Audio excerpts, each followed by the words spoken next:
Ты слишком стара и больна. Никому уже не интересно твое мнение». Слова снохи, Галины, острым ножом вонзились в сердце Варвары Петровны. Они прозвучали так буднично, так обыденно, словно речь шла о погоде, а не о судьбе человека, который всю свою жизнь положил к их ногам. Варвара Петровна стояла посреди гостиной, где еще минуту назад царило оживление по случаю дня рождения ее сына. Запах пирогов и свежесрезанных роз еще витал в воздухе, но для нее он теперь отдавал гарью. Комната, обставленная с таким тщанием, с каждой вазочкой и подушкой, выбранной ею лично, вдруг стала чужой и враждебной. Сын, Алексей, стоял рядом с Галиной, его взгляд был отведен в сторону. Ни тени протеста, ни малейшего намека на защиту. Просто молчание. Тяжелое, оглушающее. Варвара Петровна ощутила, как мир вокруг нее пошатнулся. Годы, отданные этой семье, пронеслись перед глазами. Бессонные ночи у постели больного сына, лишение ради его образования, отказ от личной жизни ради их благополучия. И вот теперь, в 68 лет, она оказалась забытой и ненужной. Как они посмели так поступить? Эта мысль, жгучая и беспощадная, пульсировала в висках. Но внешне Варвара Петровна оставалась спокойной. Лишь легкая дрожь пробежала по ее рукам, которые она крепко сцепила за спиной. Она умела читать между строк, и сейчас ей не нужны были громкие слова, чтобы понять, это не просто обидная фраза. Это приговор. Это начало конца ее привычной жизни. «Я думаю, тебе пора подумать о себе», — добавила Галина, и ее голос, обычно такой вкрадчивый, теперь звенел сталью. Алексей наконец поднял глаза, но в них читалось лишь глухое раздражение. Ни любви, ни сострадания. Только желание поскорее закрыть этот неприятный вопрос. Варвара Петровна медленно кивнула, ее взгляд скользнул по лицам присутствующих. Родственники, еще недавно шумно праздновавшие, теперь молчали, отведя взгляды.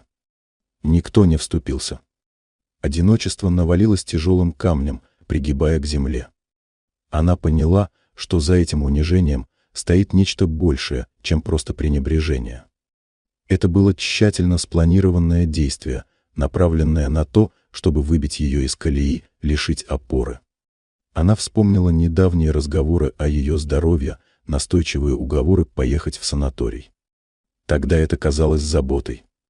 Теперь — ловушкой. Ей стало не по себе. Внезапно. Резко. Мир вокруг потемнел. Но внутри, глубоко, там, где никто не мог достать, начала подниматься тихая, неизгибаемая сила. Она еще не знала, что это, но чувствовала, она будет бороться. За себя. За свою жизнь. Та тихая сила, пробудившаяся в Варваре Петровне, оказалась не огнем, а холодной, расчетливой ясностью.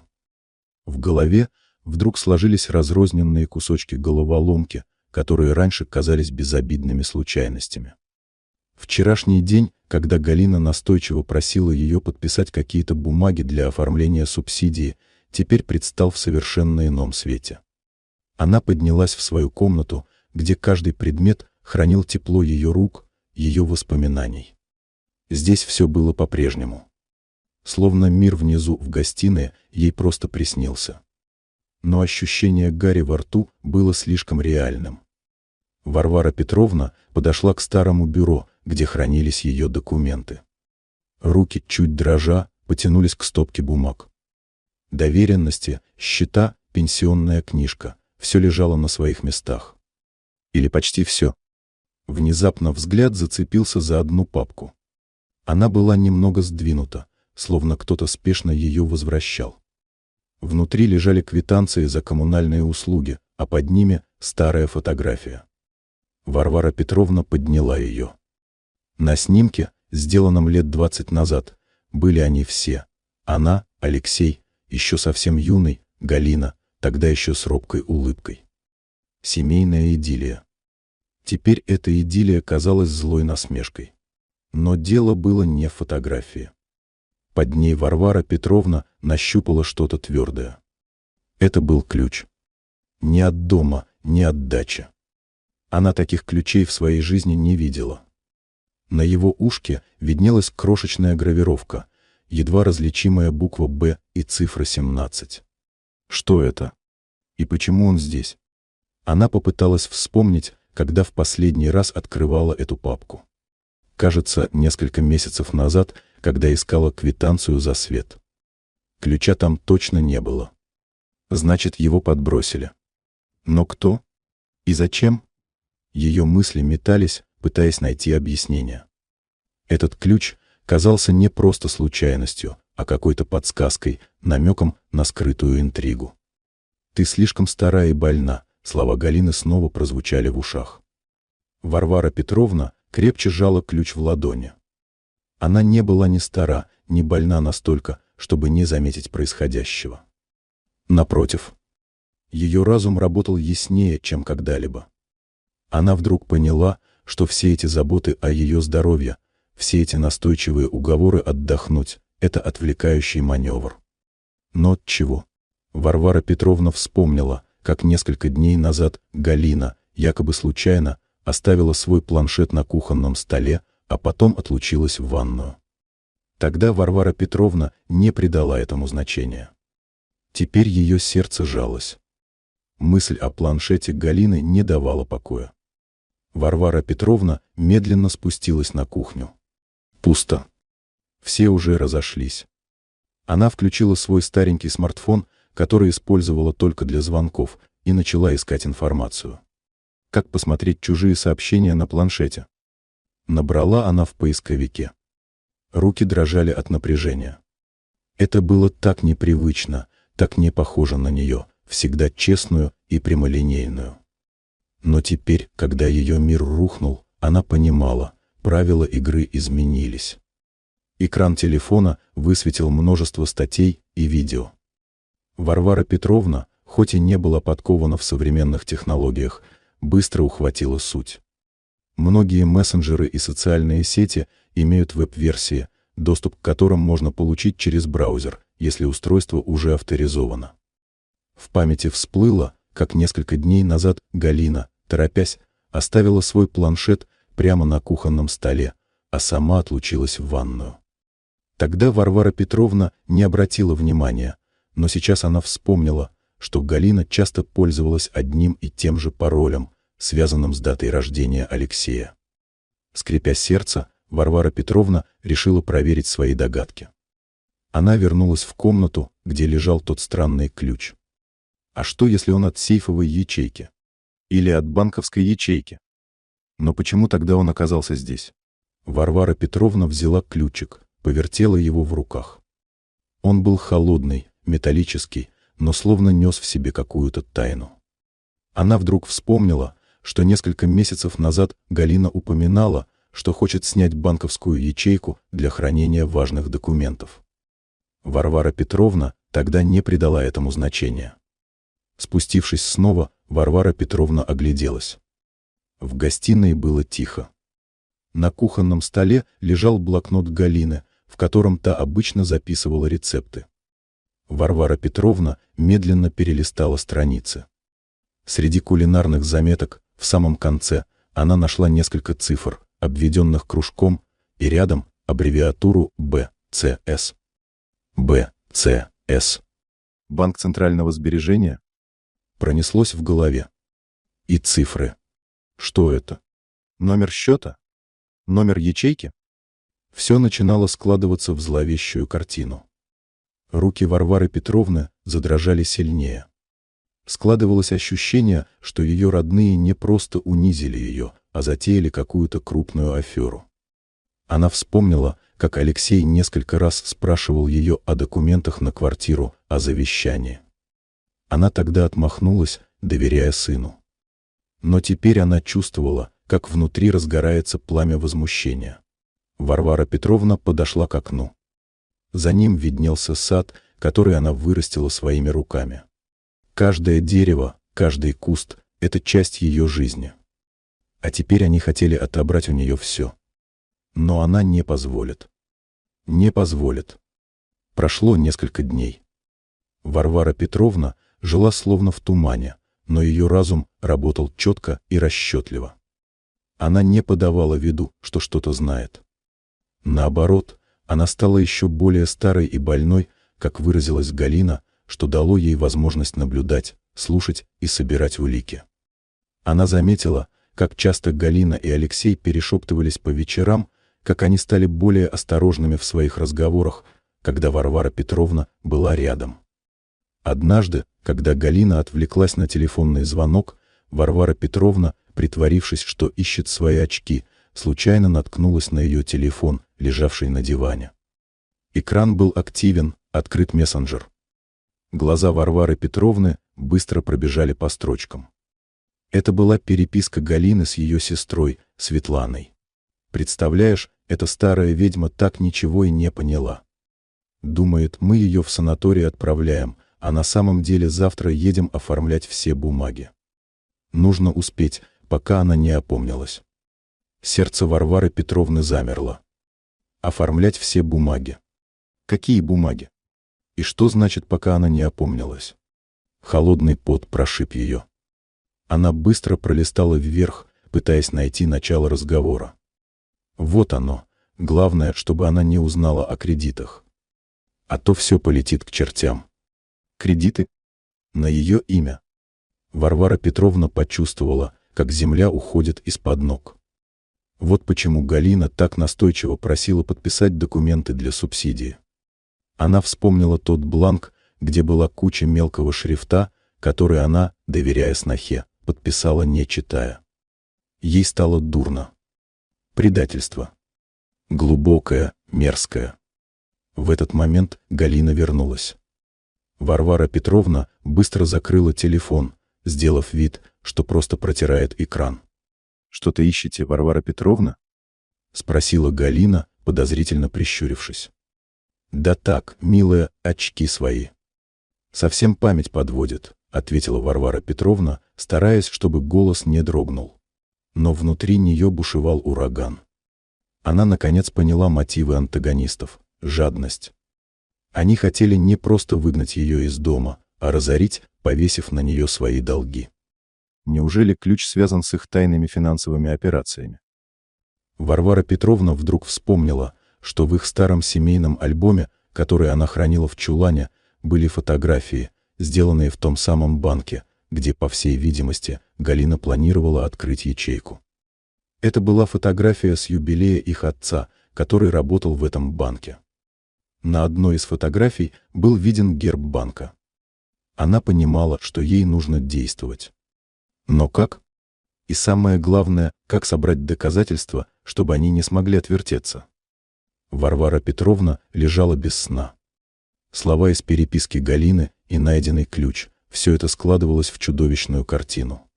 Она вспомнила, как много лет назад, еще при жизни мужа, они оформляли этот дом только на нее, чтобы не было проблем с наследством. Она всегда была наивной, доверяла своим близким. Теперь ей предстояло собрать все доказательства. Она знала, что Галина и Алексей на днях собираются в банк. Это был ее шанс.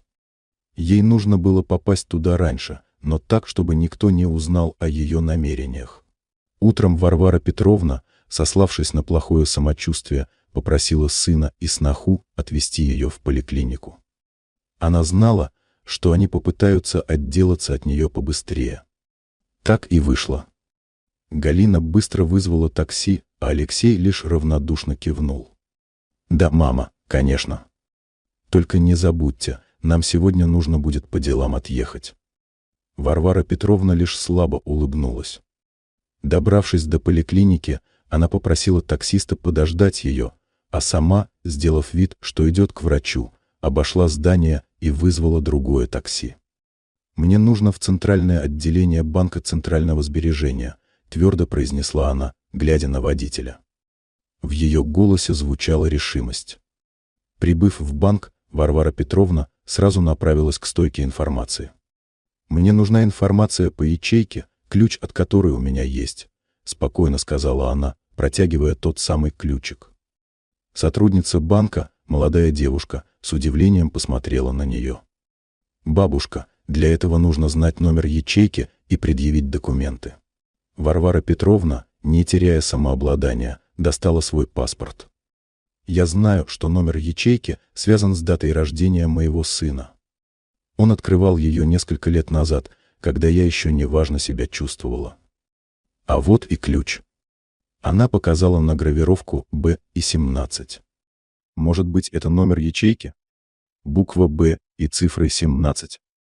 Девушка задумалась. Что же, давайте попробуем. Но я не обещаю, что это так просто. Она ввела данные в компьютер. Через несколько минут ее лицо изменилось. «Вы Варвара Петровна Климова?» — спросила она. «Да. Эта ячейка действительно зарегистрирована на ваше имя, но с правом доступа для Алексея Сергеевича Климова. И там указано, что доступ возможен только по его письменному разрешению или в его присутствии. Как это возможно?» Варвара Петровна была шокирована. «Я никогда не подписывала таких документов. Извините, но здесь стоит ваша подпись. Причем она очень похожа на подлинную. И разрешение от Алексея Сергеевича на ваше имя. Это был удар. Ее собственная подпись. Поддельная». Варвара Петровна поняла, это не просто обман, это было настоящее преступление. В этот момент она увидела, как в дверь банка входят Галина и Алексей. Их лица расплылись в довольных улыбках. Они шли прямо к стойке информации. Варвара Петровна замерла. Сердце заколотилось в груди. Что делать? Секунды тянулись мучительно долго. Галина и Алексей приближались, их смеющиеся голоса, еще недавно казавшиеся такими родными, теперь звучали как лязг металла. Варвара Петровна быстро огляделась. Помещение было большое, но спрятаться было негде. Она резко развернулась к сотруднице банка. «Слушайте, а вы можете проверить, была ли какая-нибудь активность по этой ячейке в последние дни? Может быть, кто-то пытался получить доступ?»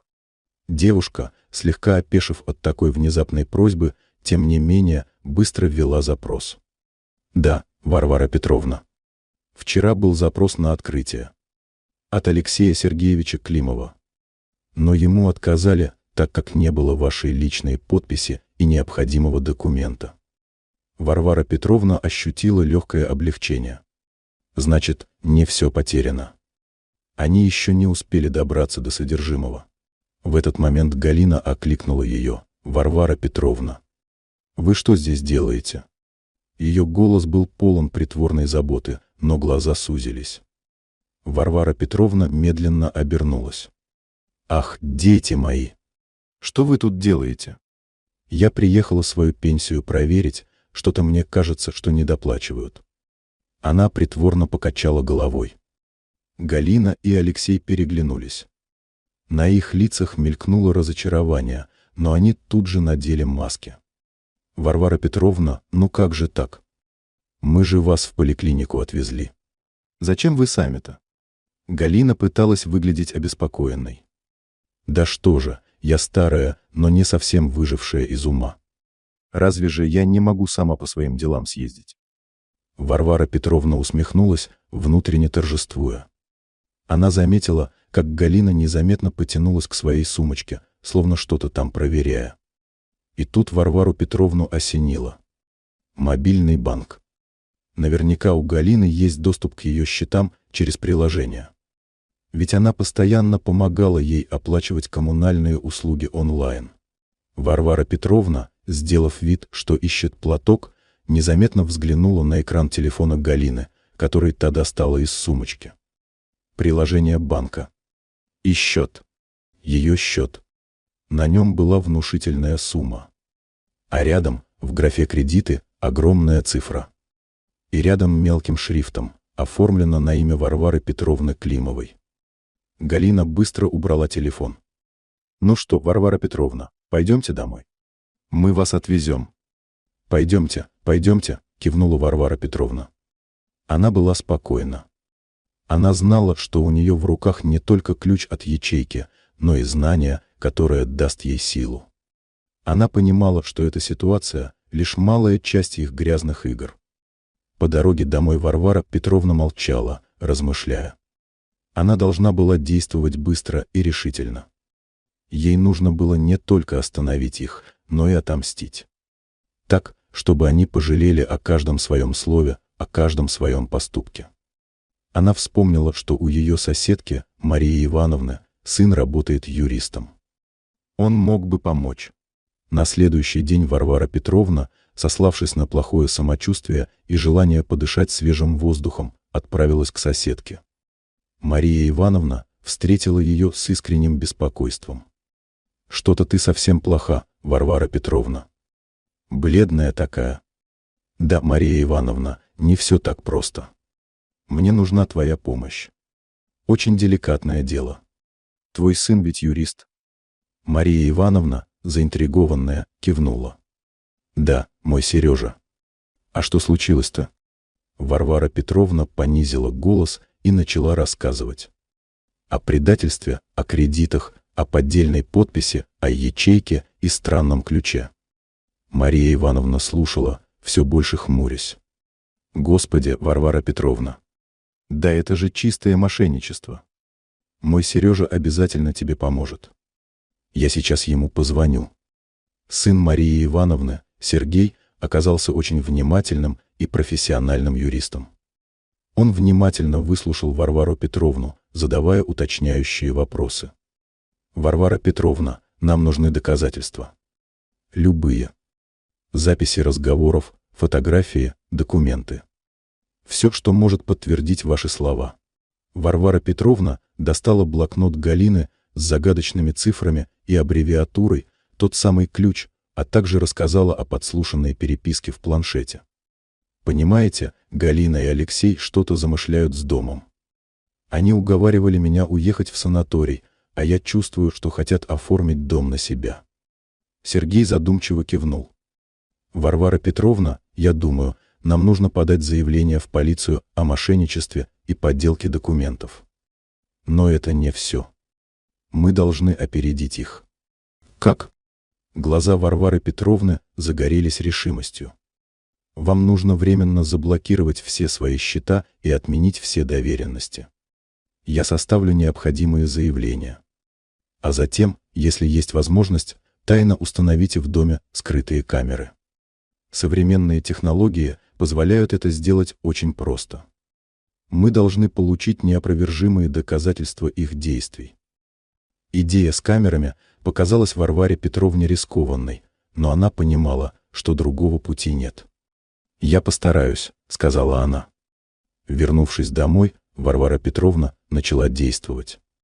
С помощью Сергея она заблокировала доступ к своим банковским счетам, чем вызвало некоторое недоумение у Галины и Алексея.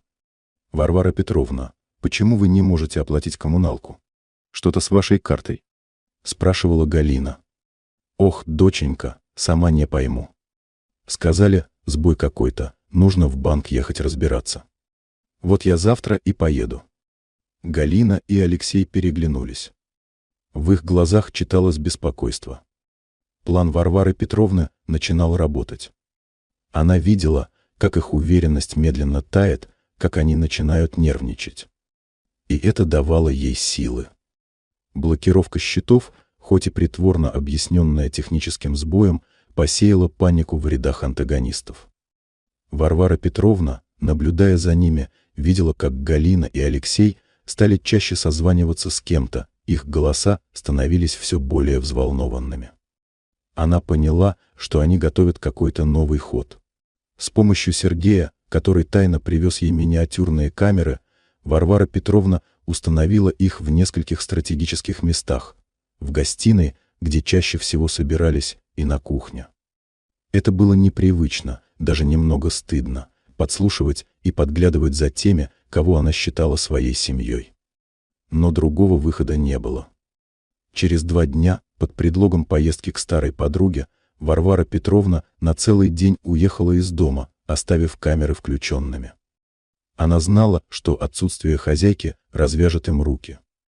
И она не ошиблась. Вечером, вернувшись, Варвара Петровна, притворившись уставшей, сразу легла спать. А когда все уснули, она достала свой ноутбук, новый, который она тайно купила по совету Сергея, и начала просматривать записи. Первые несколько часов записи были скучными, обычные разговоры, просмотр телевизора. Но потом, когда уже стемнело, в гостиной появились Галина и Алексей. К ним присоединилась Светлана, сестра Галины, та самая, с которой Галина переписывалась о кредитах. Эта старая лиса все заблокировала. Что теперь делать? Галина была вне себя от ярости. «Спокойно, Галя. Сергей Павлович сказал, что есть способ. Нужно срочно оформить дом на себя, пока она не успела переписать завещание», — ответил Алексей. Варвара Петровна вздрогнула. Завещание. Она совсем забыла о нем. Она действительно составила его несколько лет назад, все оставляла Алексею. Теперь это было страшной ошибкой. Но как? Она же дома. Светлана была напугана. Сергей Павлович предложил вариант. Нужно убедить ее, что для порядка с документами нужно еще раз все переоформить, якобы для ее же безопасности. А там, под видом одного документа, подсунем другой, коварно улыбнулась Галина. Сказала, что мы решили все без нее, добавил Алексей, передразнивая ее слова. Варвара Петровна замерла. Ее сердце колотилось в груди. Она видела, как они, ее родные, замышляют против нее настоящий заговор, продумывают каждую деталь. Это было чудовищно. На записи Алексей достал из портфеля какие-то бумаги, разложил их на столе. Это были документы на дом. Он объяснял что-то про дарственную и переоформление. Мы сделаем вид, что заботимся о ее будущем, что это для ее же блага. Она подпишет, не читая, Галина рассмеялась. Варвара Петровна почувствовала приступ тошноты. Ей стало невыносимо от того, что она видит и слышит. Но она понимала, эти записи — неопровержимые доказательства их преступлений. Утро встретило Варвару Петровну гулким молчанием дома. Сын и сноха вели себя как обычно, даже чересчур вежливо, что только подтверждало ее опасения. Варвара Петровна знала, что сегодня они предпримут новую попытку обмануть ее с документами на дом. Она должна была быть готова. После завтрака Галина с притворной улыбкой подошла к Варваре Петровне. «Мама, нам нужно кое-что обсудить. Алексей говорил, что тебе будет спокойнее, если мы переоформим дом на себя, но с условием твоего пожизненного проживания. Так, на всякий случай, чтобы никто не смог тебя обмануть». Варвара Петровна внутренне усмехнулась. «На всякий случай, конечно. На их случае. А что, доченька, что-то случилось? Я же на тебя и Алешу и так завещание написала». Галина замялась. «Да, но это же другое. Это для твоей же безопасности. Мы же заботимся о тебе. Но ты же не хочешь, чтобы какие-то мошенники воспользовались твоей доверчивостью?» Алексей подошел с папкой в руках, в которой лежали какие-то бумаги. «Да, мама, это просто формальность. Ничего серьезного». Варвара Петровна, притворившись, что плохо видит, медленно протянула руку за очками. «Ох, совсем глаза подводят. Не вижу я без очков ничего». Галина, не подозревая подвоха, подала ей очки. Варвара Петровна надела их, но вместо того, чтобы взять ручку, достала из кармана свой смартфон. «А что это у меня на телефоне? Кажется, я вчера что-то случайно записала». Она нажала на кнопку. Внезапно из динамика раздался голос Галины. Эта старая лиса все заблокировала. Что теперь делать? Лица Галины и Алексея мгновенно побледнели. Они переглянулись, словно пораженные электрическим разрядом.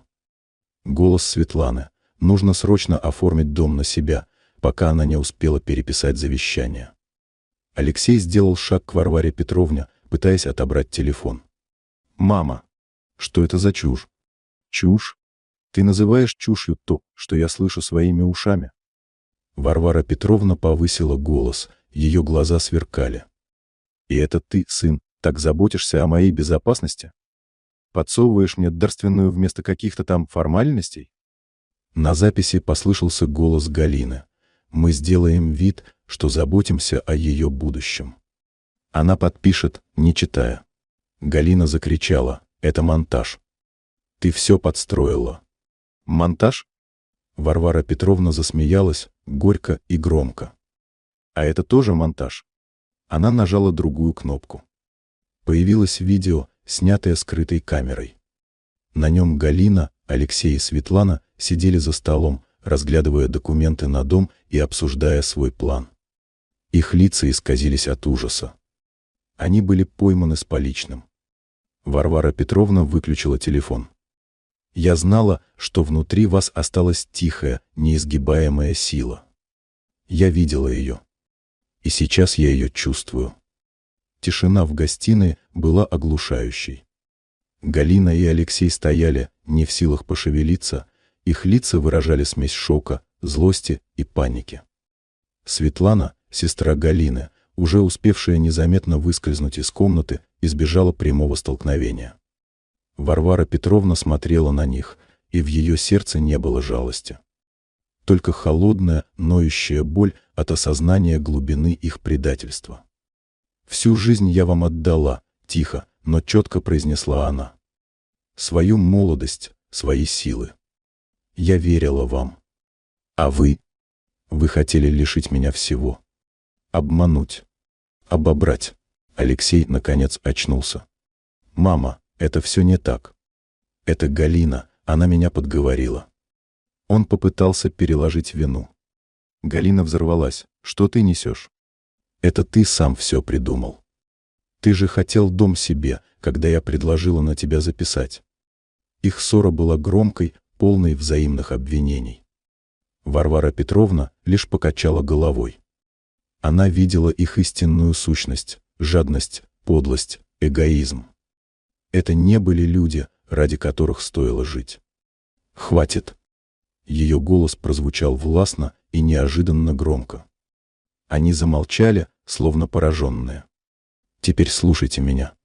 Я не стану устраивать публичные скандалы, если вы не захотите. Но вы уберетесь из моего дома. Прямо сейчас». Галина и Алексей опешили. «Куда мы пойдем?» «Это же и наш дом», — воскликнула Галина. «Это мой дом. И вы в нем больше не живете».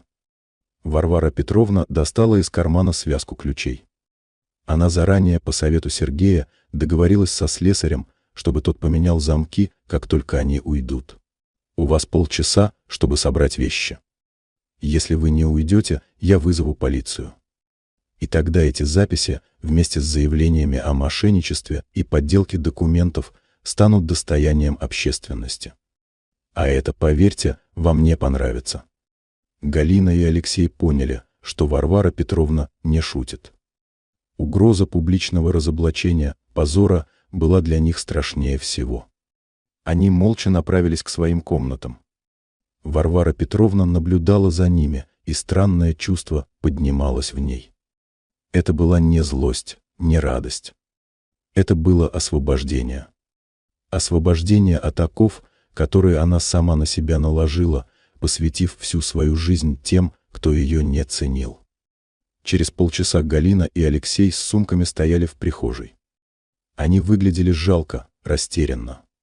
Ни один из них не осмелился посмотреть Варваре Петровне в глаза. «Уходите», — сказала Варвара Петровна, открывая дверь. «И не пытайтесь возвращаться». Они вышли, и она захлопнула дверь за ними. Щелчок замка прозвучал как последний аккорд в старой, фальшивой мелодии ее жизни. Варвара Петровна глубоко вздохнула. Дом теперь был пуст. Тишина была непривычной, но не гнетущей. Она была наполнена новой, неведомой доселе свободой. После ухода Галины и Алексея дом наполнился непривычной тишиной. Варвара Петровна чувствовала себя одновременно опустошенной и удивительно легкой. Она понимала, что это только начало ее новой жизни. Сергей, сын Марии Ивановны, приехал тем же вечером, чтобы убедиться, что все в порядке, и помочь сменить замки. «Варвара Петровна, вы поступили очень мудро, записав все на видео. Эти доказательства – золото.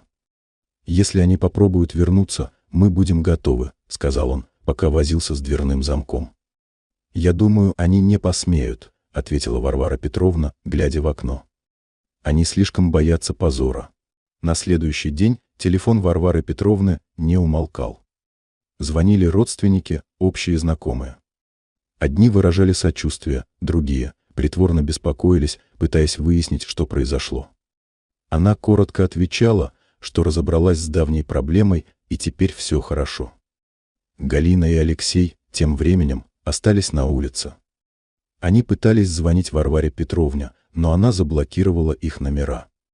Затем они обратились к своим друзьям и родственникам, пытаясь найти приют, но новости о скандале быстро распространились. Многие, зная о жадности Галины и Алексея, отказали им в помощи. Варвара Петровна узнала об этом от Марии Ивановны, которая внимательно следила за событиями в районе. Они теперь ночуют у Светланы. Но Светлана недовольна, говорит, что они ее объедают и постоянно ссорятся. Варвара Петровна не испытывала злорадства. Просто констатация факта. Они получили то, что заслужили. Настал момент принять важное решение относительно ее имущества. Дома, дачи, счетов. Она не хотела, чтобы это снова стало причиной чьей-то алчности. Сергей предложил несколько вариантов. Вы можете оформить дом на себя, а завещание переписать на кого-то другого. Или передать имущество благотворительному фонду. Есть еще вариант – продать все и уехать. Варвара Петровна задумалась. Она не хотела уезжать из своего дома. Здесь были ее воспоминания, ее сад. Но оставлять его Алексею и Галине немыслимо. И тут ее осенило. Она вспомнила свою первую учительницу, Елизавету Ивановну. Та, что когда-то вселила в нее любовь к знаниям, к справедливости. Елизавета Ивановна была одинока, жила на скромную пенсию и всегда помогала всем вокруг. «Сергей», — произнесла Варвара Петровна, — «а можно подарить дом кому-то, кто не является моим родственником?» Сергей удивленно поднял бровь. «Конечно, Варвара Петровна. Это ваше полное право. Но вы уверены?» «Абсолютно», — твердо ответила Варвара Петровна. Слова Варвары Петровны о дарении дома незнакомому человеку вызвали у Сергея некоторое недоумение, но он видел ее решимость.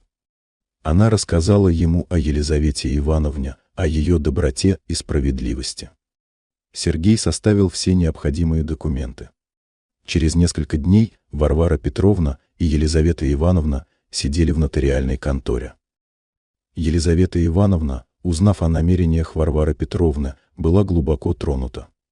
«Варвара Петровна, да что вы! Это же целый дом. Я не могу принять такой подарок. Можете, Елизавета Ивановна. Вы заслужили его. Вы научили меня быть человеком, а они забыли все уроки», — с горечью произнесла Варвара Петровна. Сделка была оформлена быстро и без лишнего шума. Варвара Петровна оставила за собой право пожизненного проживания в одной из комнат, о чем настояла сама Елизавета Ивановна. Дом официально перешел в собственность ее первой учительницы. Новость о том, что Варвара Петровна переписала дом, вскоре дошла до Галины и Алексея. Они, все еще жившие у Светланы, не могли поверить своим ушам.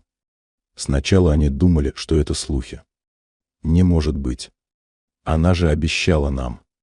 Это наш дом», — кричала Галина в телефонную трубку, разговаривая с кем-то из общих знакомых. Алексей, услышав это, побелел. Он попытался дозвониться до матери, но ее номер был заблокирован. Тогда он позвонил Марии Ивановне. «Марья Ивановна, это правда? Мама переписала дом». Мария Ивановна, верная подруга Варвары Петровны, лишь сухо ответила: «Правда, Лешенька». Варвара Петровна поступила по совести. Она подарила дом своей учительнице. Для Галины и Алексея это был удар. Они потеряли все. Дом, который они считали своим, который был для них гарантией безбедного будущего, теперь принадлежал чужому человеку. Им нечего было делить, нечего отбирать. Галина, обезумевшая от ярости, начала распускать слухи, что Варвара Петровна сошла с ума, что ее обманули. Но эти слухи не находили поддержки. Люди знали правду о Галине и Алексее, и их жадность была очевидна. Варвара Петровна же чувствовала себя прекрасно. В доме теперь царила атмосфера покоя и уюта. Елизавета Ивановна, переехав, привнесла в их жизнь новую энергию. Они вместе ухаживали за садом, готовили, разговаривали. Однажды Варвара Петровна увидела, как Алексей и Галина, бледные и осунувшиеся, идут мимо их дома. Они даже не осмелились поднять глаза. Она лишь молча смотрела им вслед. И в этот момент она поняла, что ее месть не в криках и скандалах, а в тихом, но твердом восстановлении справедливости. Лишившись дома и всех надежд на легкую наживу, Галина и Алексей оказались в крайне незавидном положении. Светлана, уставшая от их постоянных ссор и претензий, вскоре попросила их съехать. Они пытались найти работу, но без особых навыков и с плохой репутацией это оказалось непросто. Жадность и эгоизм, которые были их движущей силой, теперь стали их проклятием. Варвара Петровна узнавала об их скитаниях от общих знакомых. То они снимали комнату в общежитии, то жили у дальних родственников, то перебивались случайными заработками.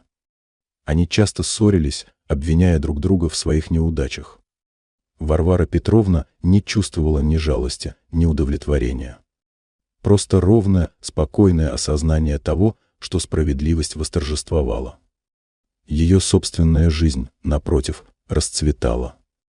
Рядом с Елизаветой Ивановной, которая оказалась не только мудрой, но и очень веселой женщиной, Варвара Петровна начала чувствовать себя моложе. Они много гуляли, читали, обсуждали книги. Именно Елизавета Ивановна однажды вечером за чашкой травяного чая сказала: «Варвара Петровна, а ведь ваш опыт мог бы помочь многим женщинам. Сколько их, таких же, как вы, пострадали от предательства близких». Эта мысль запала Варваре Петровне в душу. Она вспомнила свои собственные мучения, свое чувство беспомощности. И осознала, что у нее теперь есть не только знания, но и сила, чтобы помочь другим. Сначала Варвара Петровна стала консультировать знакомых, рассказывая им о своих правах, о том, как обезопасить себя от мошенничества. Ее советы оказались бесценными. Затем, с помощью Сергея, она решила пойти дальше. Они открыли небольшой центр помощи женщинам, столкнувшимся с несправедливостью и предательством в семье. Варвара Петровна не брала с них денег, помогала советам, поддерживала морально, делилась своим опытом. Сначала это был небольшой уголок в местной библиотеке, затем, благодаря пожертвованиям и поддержке неравнодушных людей, они арендовали небольшое помещение. Варвара Петровна рассказывала свою историю, не стесняясь, во всех деталях.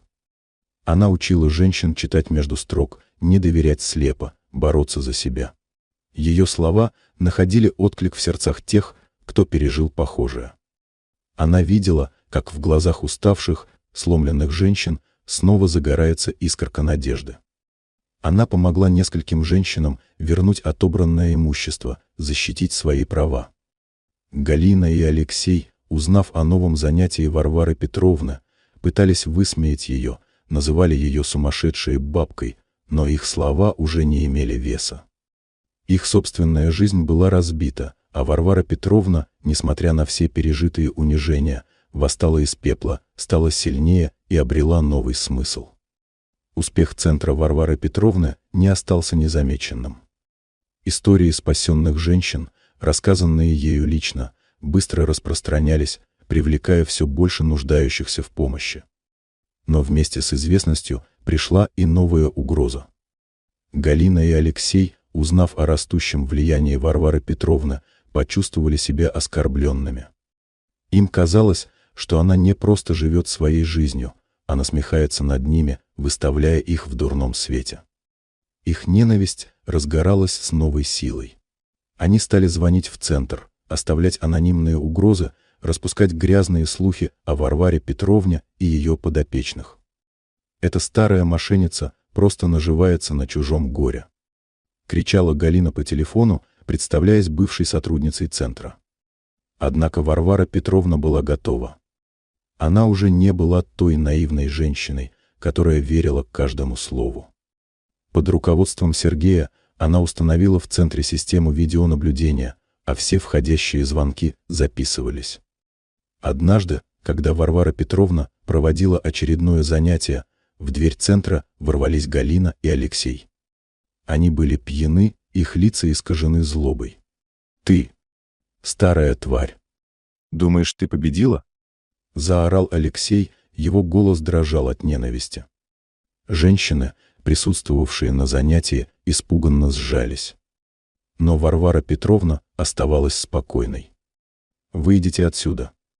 Немедленно. Или я вызову полицию». «Вызовешь? А что ты скажешь? Что твои дружки-юристы обманули нас, отняли у нас дом?» Галина попыталась перейти в наступление. Варвара Петровна лишь усмехнулась. «Все, что вы говорите, записывается. И то, что вы сейчас здесь устроили, тоже. Думаете, мне это повредит? Напротив. Это лишь докажет, с какими людьми я имела дело». Алексей, увидев мигающий красный огонек камеры, побледнел. Галина, хоть и была пьяна, тоже поняла, что они попали в ловушку. «А теперь», — продолжила Варвара Петровна, — «я хочу, чтобы все эти женщины, которые здесь сидят, узнали, кто вы на самом деле». Она достала свой телефон и включила запись их вчерашнего телефонного разговора с угрозами и оскорблениями. Затем показала скриншоты их переписки, где они планировали подделать ее подпись и отобрать дом. Лица Галины и Алексея становились все более зелеными. Женщины, присутствовавшие в центре, смотрели на них с презрением и отвращением. «Посмотрите на них», — сказала Варвара Петровна. «Вот они, те, кто прикрывается родством, чтобы обидеть и обобрать. Но теперь я знаю, как им противостоять. И я научу этому вас». Галина и Алексей, видя, что их попытка сорвать работу центра провалилась, а их позор лишь усилился, попятились к выходу. Они быстро ретировались, не произнеся ни слова. Варвара Петровна посмотрела им вслед. Она знала, что они больше не посмеют ее беспокоить. Ее битва была выиграна. Но теперь у нее была новая цель — помочь другим обрести ту же силу и свободу. Прошло несколько месяцев. Центр помощи женщинам процветал. Варвара Петровна стала для многих маяком надежды, символом несгибаемой силы и справедливости. Галина и Алексей после того публичного унижения в центре исчезли из поля зрения. Ходили слухи, что они переехали в другой город, пытаясь начать новую жизнь, но их репутация шла впереди них. Варвара Петровна больше не думала о них. Ее жизнь была наполнена новым смыслом. Она помогала, учила, вдохновляла. Но в глубине души она чувствовала, что нужен еще один, последний штрих, чтобы навсегда закрыть дверь в прошлое. Однажды, разбирая старые вещи на чердаке, Варвара Петровна нашла свой свадебный альбом. На фотографиях она была молода и счастлива, рядом с мужем, которого когда-то любила, с маленьким Алексеем на руках. Она перелистывала страницы, и на нее нахлынули воспоминания. Не только счастливые, но и те, что привели к нынешней ситуации. Она вспомнила, как много лет назад, когда ее муж ушел из жизни, она нашла в его бумагах старое письмо. Это было письмо от его сестры, где она уговаривала его переписать завещание на Алексея, чтобы ей, Варваре Петровне, не пришлось ни о чем беспокоиться. Она тогда не придала этому значения. Теперь, спустя годы, она понимала, что это был первый звоночек. Варвара Петровна взяла ножницы. Ее рука не дрогнула. Она методично вырезала все лица Галины и Алексея из старых семейных фотографий. Не злобно, не со злорадством, а с глубоким, освобождающим чувством. Это был символический акт, разрыв всех связей с теми, кто предал ее. Затем она собрала все их старые вещи. Потрепанные рубашки Алексея, модные, но теперь бесхозные платья Галины, даже старую игрушку, которую Алексей когда-то оставил. Она вынесла все это в сад, на задний двор. Елизавета Ивановна вышла на крыльцо. «Что это вы затеяли, Варвара Петровна?» «Прощаюсь с прошлым, Елизавета Ивановна. Окончательно». Она разожгла небольшой костер. Языки пламени жадно пожирали старые вещи, превращая их в дым и пепел. С каждой вспышкой огня Варвара Петровна чувствовала, как уходит боль, как растворяются обиды. Последней она бросила в огонь ту самую фотографию с семейной идиллией, которую нашла в папке с ключом. Она смотрела, как огонь лижет лица, как они корежатся и исчезают. Когда костер догорел, Варвара Петровна почувствовала полную, абсолютную свободу. Отныне ее жизнь принадлежала только ей. И тем, кому она могла помочь. На следующий день, на очередном занятии в центре, Варвара Петровна принесла обугленные края фотографий. «Вот, девочки», — сказала она, показывая их. «Это то, что осталось от моего прошлого.